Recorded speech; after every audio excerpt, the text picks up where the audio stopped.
The opinions expressed in the following programs are those of the participants and do not necessarily reflect those of Rogers Cable or Rogers TV.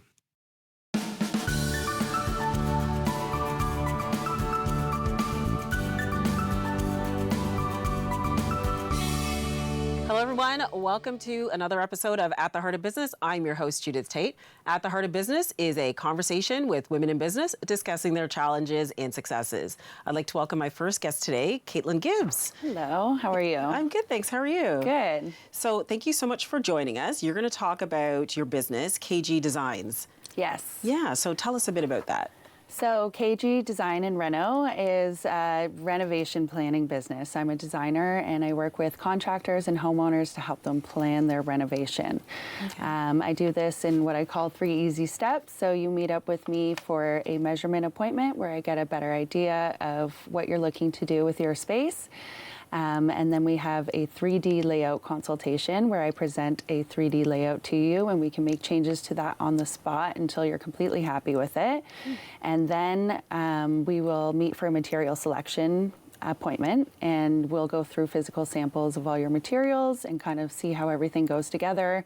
I'll help you choose something that kind of fits your inspiration.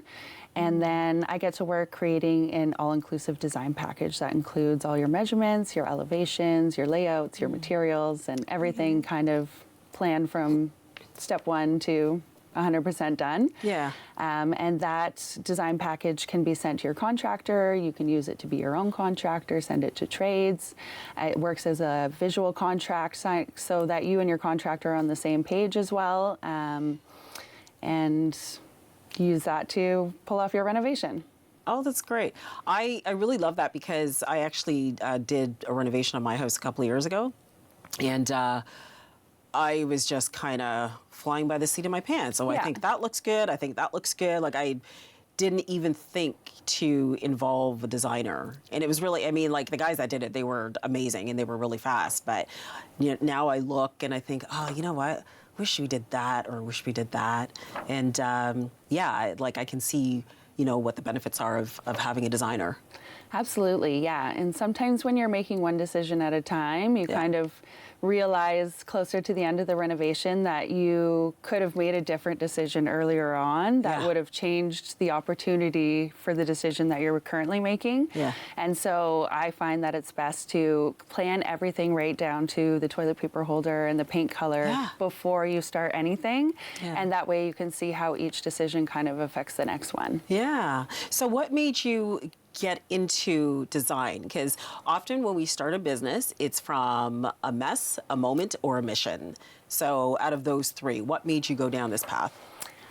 So I've always had a passion for homes. I feel like they tell a story. Yeah. I am just excited to walk into a house most of the time, especially if it's a little bit older and a little bit different from everyone else's. Yeah.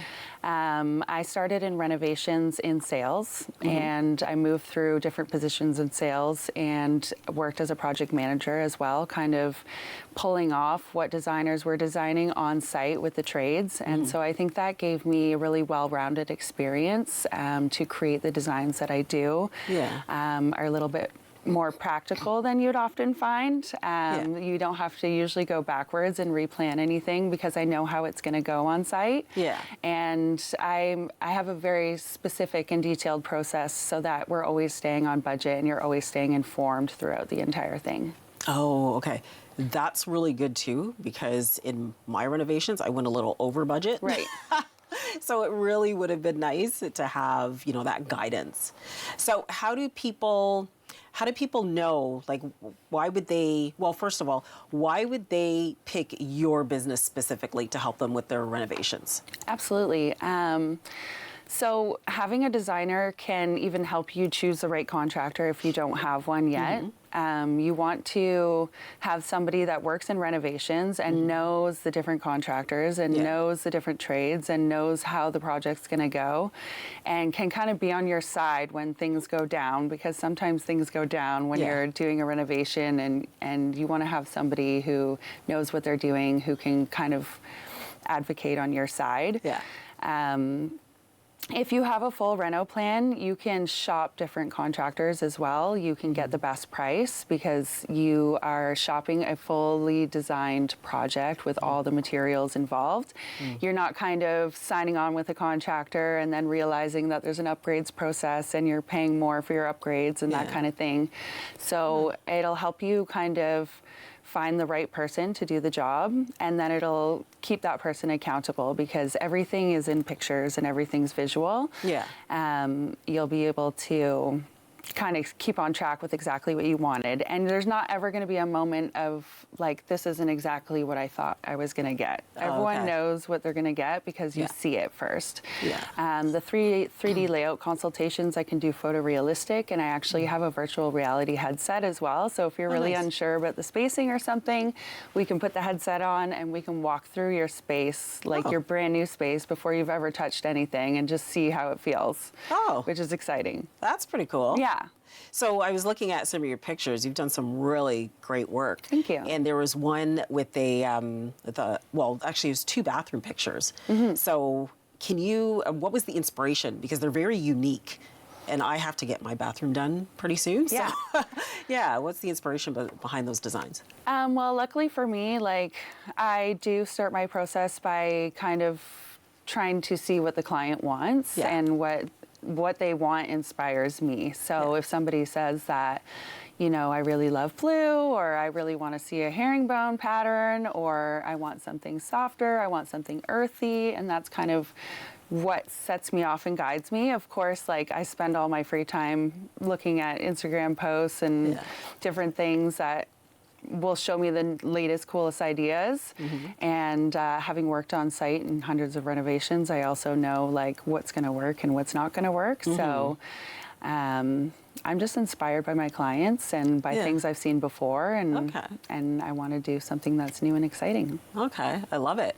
So do you see your work as like art, like very artistic, and you kind of bring that artistic talent into your designs? Absolutely. I think my favorite part about being a designer and planning renovations is that it mixes art with math and science. And I am a little bit of a different person who actually liked doing math in school. And I see my layouts and my material selections as somewhat of a puzzle because they still have to fit within the building code and they still have to fit within the budget. But we want to make them beautiful, and we want to make them something a little different than everyone else's. So I kind of get to mix the 2 parts of me that are artistic and creative into a box that is like scientific and mathematic. Okay, great. Now, for your business, like, you don't just do your business. I understand that you've got a charity event that's coming up. So yeah, let's talk about that. This is my 3rd year putting on a fundraising event called Roll for Change. We rollerblade, skateboard, bicycle, however you like to roll, from the Oshawa waterfront along the waterfront trail to the Whitby waterfront at Hayden Shore Park and back to Oshawa again. There are some shorter checkpoints as well, a 5K and a 10K if you don't want to kind of go all the way to Whitby and back. And we are raising money for the Refuge Youth Outreach Center in Oshawa.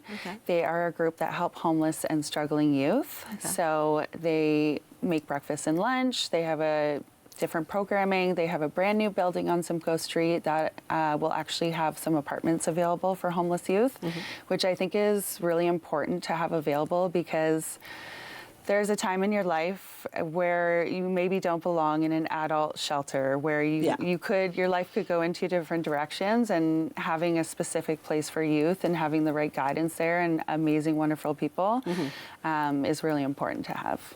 And how did you get into that? I knew about the Refuge since I was younger, and I had some friends that had attended there, and it was just a really special charity to me. Like, it's an organization that I feel. And I know that right now a lot of people are talking about food insecurity and homelessness and that kind of thing, and being focused on youth and being focused on the opportunities that that we can give them, and helping my community in that way is just really important to me. And so that's the cause that I've chosen to fundraise for. And so I just started doing this event all on my own. I love rollerblading down the waterfront trail, and so I was always doing that on my own anyway, and started, why not do an event? Why not raise money? And we've raised thousands of dollars in the past, and I'm excited to do the same again this year. Oh, that's great. Good for you. Now, how important is it for businesses to be involved in, giving back to the community? How's that important? I mean, to me, it's very important. I'm not sure that it is necessarily important to every business owner, but I think that it should be. And if you're out there making money, then you should look back to the reasons why and the people that have helped you, and kind of be inspired by that, and want to give back as well, because there's always going to be somebody who's like starting at step one and needs some guidance and needs some help, and we should be there to be the same person that was probably there for us at one point. Okay. For others. Yeah. And as far as balancing your charity and work and life, how do you find that work-life balance? I find it, a little bit challenging sometimes, but I also find, like, if you love what you do, and if you very strongly care about the cause that you're going for, then it becomes not so much like work. And so you can enjoy your days and you can enjoy your hours working with the people that you work with and working for the cause that you're putting on a fundraiser for. So as long as you surround yourself with other people who love their job and are hardworking and doing a good job at what they do, then you can enjoy it. Yeah, I agree. Yeah. Now, as a designer, or just as, with all the projects that you've done, what was probably your most challenging project? My most challenging project? That is a good question.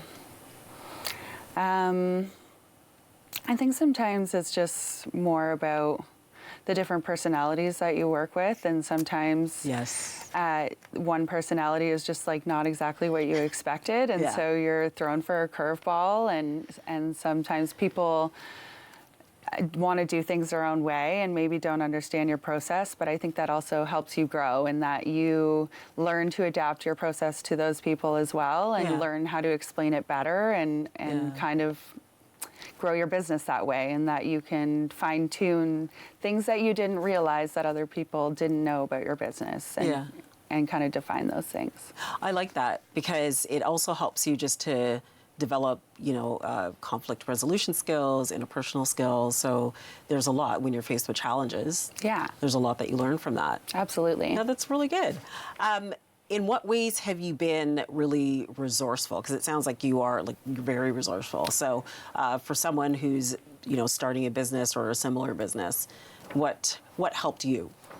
I think just being open to the fact that every person and every relationship that you make is kind of valuable to you in a way. Like, don't think that only people who might have lots of money or be paying for a specific service are the only ones that are of value to your life. Like, every person you meet has their own story and has their own knowledge, and it's important to kind of take what you can from every relationship. And I mean, like, obviously give what you can as well, but I mean, explore different ways of learning. It might not be the one thing that you were looking to learn right in that moment, but just be open to learning whatever you can from every person you meet. Yeah, I agree.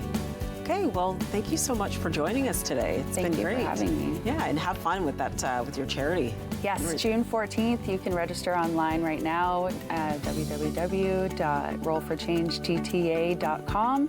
It's going to be a fun day. It's usually a really beautiful day in June, so come on out if you like to bicycle, skateboard, rollerblade, anything like that. Great. Awesome. Thank you. And stay tuned. We'll be up next with Val V.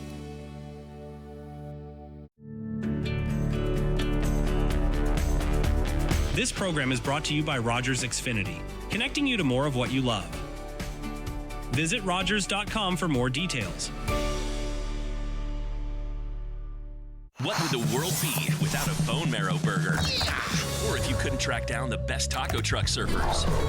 Or never knew Worcestershire sauces and tikka masala could tick all your boxes. What if you'd missed the fried chicken with kimchi and it never melted firsthand for the pierogi grilled cheese? It's so good at all. Where would you go and what would you try if you didn't get the best tips from the tippiest guy? You're welcome.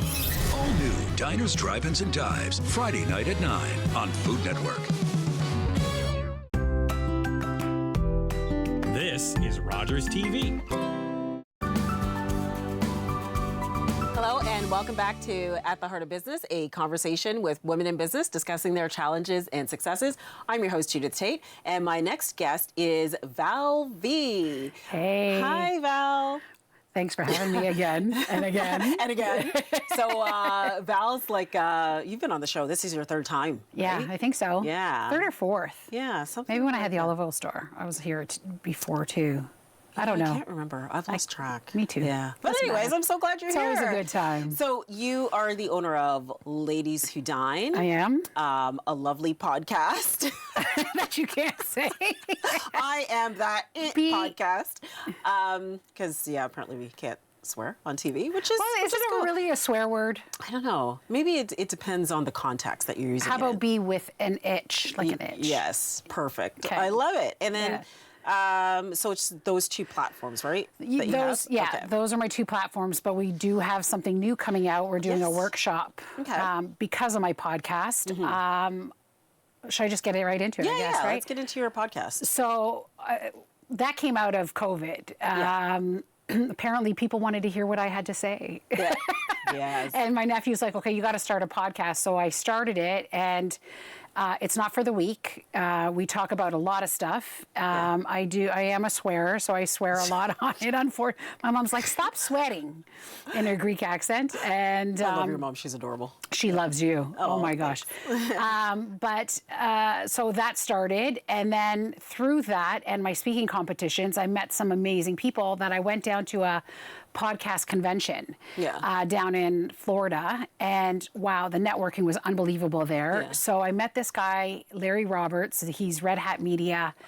He's a specialist in branding, AI, everything to do with podcasting. And I'm like, hey, we don't have this up here in the Toronto area, like the GTA. Do you want to partner up with me and let's do a workshop? So we're doing that. Oh, good. Yeah, in October 8th and 9th. It's a 2-day event. Food's included, breakfast and lunch is included. Okay. And we're going to learn about everything, AI, podcasting, monetization, branding, SEO, you name it. Yeah. It's all about education. Yeah. So first of all, where is it going to be? It's going to be at Renaissance by the Creek. It's in Mississauga. Well, Okay. right at the Etobicoke-Mississauga border, because we wanted to do it like in the GTA where we can get people from the West End as well. Oh, nice. Not just Durham. So we opened it up, and it's right off a highway. Yeah. And who is it for specifically? Like just, Anybody really Yeah. that wants to add a podcast, that already is in a podcast and wants to grow their podcast. Anybody interested in podcasting in general. yeah. Okay. Yeah. So not just business owners. No, not at all. Okay. Not at all. At the convention, there was like a religious, they call them tracks that you could follow, like different workshops and stuff. There was a religious track, comedy track, dentistry track, like there was everything. Oh, So okay. anybody that wants to start a podcast, this would be it. This would be the thing to come to because Larry is, he's really good at what he does. Okay. Yeah. I find that very fascinating how you went to a networking event in the States and now you're doing a partnership, like a collab. That's how I roll.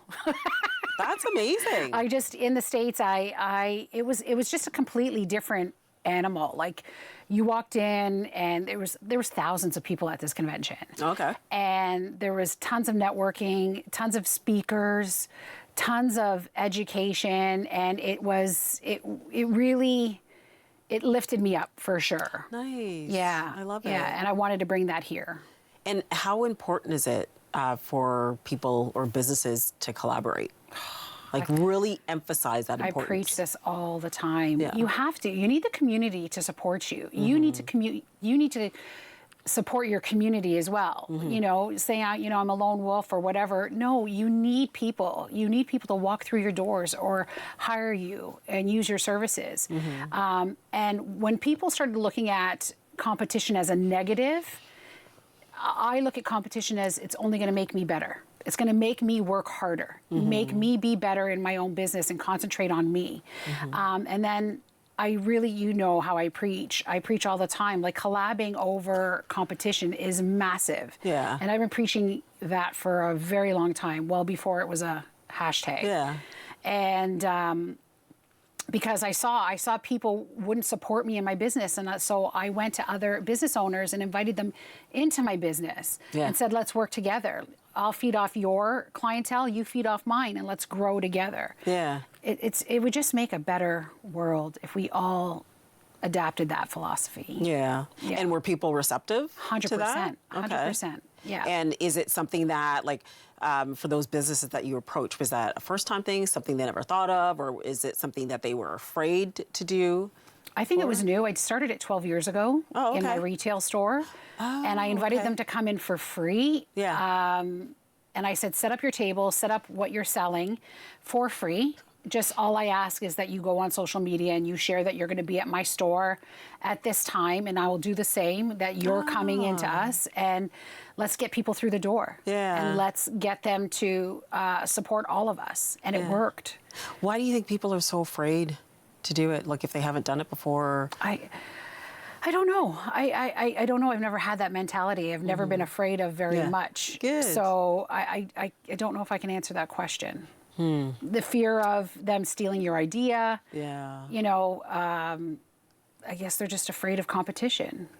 Now, is every collaboration the right one? No. Okay. And how do you know how to pick the right person to collaborate with? Because they're not always the greatest. Yeah, you have to do your research. You have to.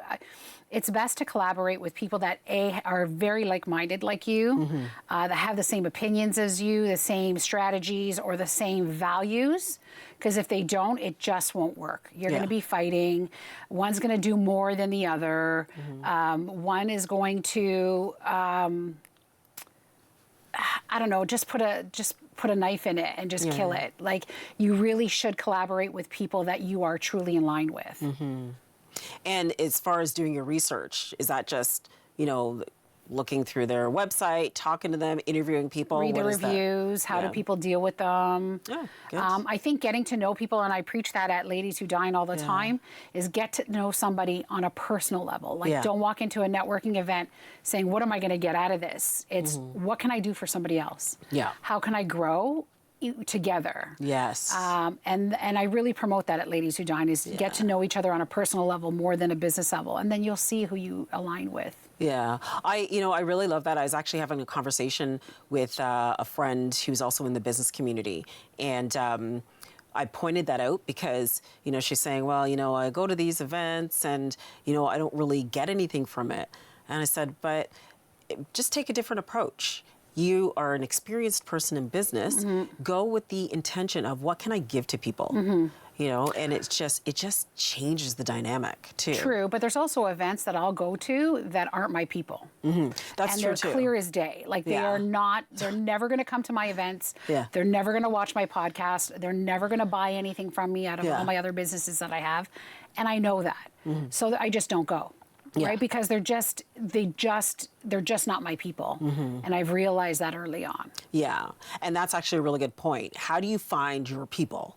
You have to go out there and test the waters, Yeah. or else you just won't, right? Yeah. And I really truly believe, and I'm a religious person more over than spiritual, but I believe that your people will be attracted to you. Sure. Yeah, because wherever I go, wherever I walk into a room in the United States, in Florida, it was like a magnet, and I found my people very, very quickly. Nice. And hence, here's the ultimate podcast workshop. Yeah. No, Yeah. that's great. Well, people are attracted to you because, like, you're obviously so sweet and just hilarious. I don't know and about the I- sweet part, but You are. Well, with me as a friend, you are. Well, it's because so. I'm in love with you. That's why. So is my mom. Oh, yeah. your But we're mom's true. awesome. We're East Yorkers. Yes. We aligned on a lot of things. You Yes, and I. exactly. Yeah. So that's a part of finding people that have the same values and, just kind of like the same background and history and Work ethic. Work ethic. Yeah. Yeah. It does make a huge difference. You really are a Greek girl. yeah. Let's be honest. I grew up in East York. What can I say? It's in you, yeah. Okay. I'll admit it. and I love that. Awesome. So, what kind of challenges do you face with balancing Ladies Who Dine and your podcast, and then you have your store? Like, that's a lot. It's a lot, And then but you have life. life. Yeah, you know what? It actually works. I don't have massive challenges. Oh, good. A lot of people think I'm super busy all the time, but I just manage my time properly. Yeah. And it just works. Yeah. I really can't That's talk about good. a challenge. I work with my husband a lot of the times, and I still like him after 22 years. We still like each other. He's a very nice guy too. Yeah. I'm very lucky, and it just works. Yeah. It just works. Okay. The way we've plotted everything, it just works. Okay. So you said you manage your time well. Give us some time management strategies, because there are a lot. She's like, what are you talking about? Because there are a lot of business owners who are just like, they're overwhelmed. They're running a business. They're managing. Some are managing staff, and then they're managing, just life, household. You know what? I think it's easy for me. I don't have children. So that makes it easy for my husband and I. So basically our children are well, my dog, but our businesses. Yeah. My store is open 2 days a week on the weekends. So I plan absolutely nothing, not even social things on the weekends, because I work very long hours. Yeah. So if you ask me to go out on a Saturday, I'll probably say no. Yeah. Monday to Friday is when I do everything else, where I record my podcast, edit my podcast. I plan Ladies Who Dine. It'll always be during the week. It'll never be on a weekend. Yeah. Okay. That's just how it is, and that's I prioritize the way it's supposed to be, and then I'm with my husband pretty much every day, because Yeah. his hours are pretty much the same as well. Yeah. Now we're going into his busy season, so I'll see him less, but it just falls into line the way we've scheduled everything and positioned everything. Okay. Great. Yeah. So, what would you say is next for Val? Oh, there's something coming, but I can't talk about it, Judith. Okay. I can't. But I will be on more stages for yeah. sure. Okay. Being a 2-time award-winning speaker, let me just say that. 2 times. 2 times. Not once. Yeah, But twice. That's right. I want to be on more stages, and every time I get off a stage, I inspire someone because they come up to me, and that gives me so much joy, and know that I'm doing something right. So the words coming out of my mouth, people are listening to, attracted to, are being inspired by, and I will be on stages more. Okay. Definitely. Like speaker slam stage or just No, like any? no. Oh, okay. I think I'm done with the competitions. Oh, okay. Unless if something speaks to me again, Yeah. I'll go back into a I am competitive. Yeah. But stages altogether, whether they be corporate or just a motivational speaking, something big is in the works. Okay. And Yay. when it launches, I'll come back. Okay. For a fourth time. Fourth That's time. great. Yeah, Awesome. exactly. We were Right. just talking about how we should start our own show together. So Yes. that'd be awesome. I think it'd be a good show. Yeah, it'd be funny. Yeah. All right, in Yeah. 30 seconds, words of wisdom to anyone wanting to start a business. Be true to yourself. Be true to who you are, what you stand for, and don't compromise anything for a sale. Awesome. Love it. Thanks, Thanks girl. so much for joining me again. Thanks for having me again. Always a pleasure. Yes. And thanks so much for watching. We'll see you next time on another episode of At the Heart of Business.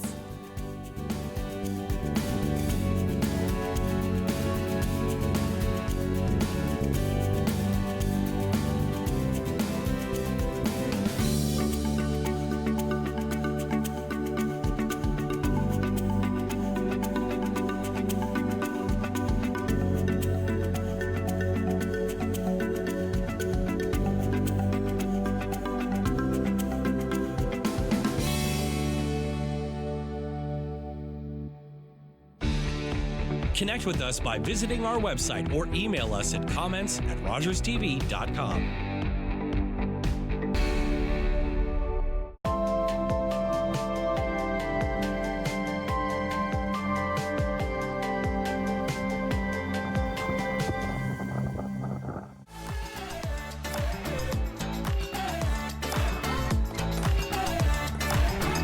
With clubs, leagues, and courts in every province and territory across Canada, squash is the sport for wall-to-wall fun, fitness, and friendship.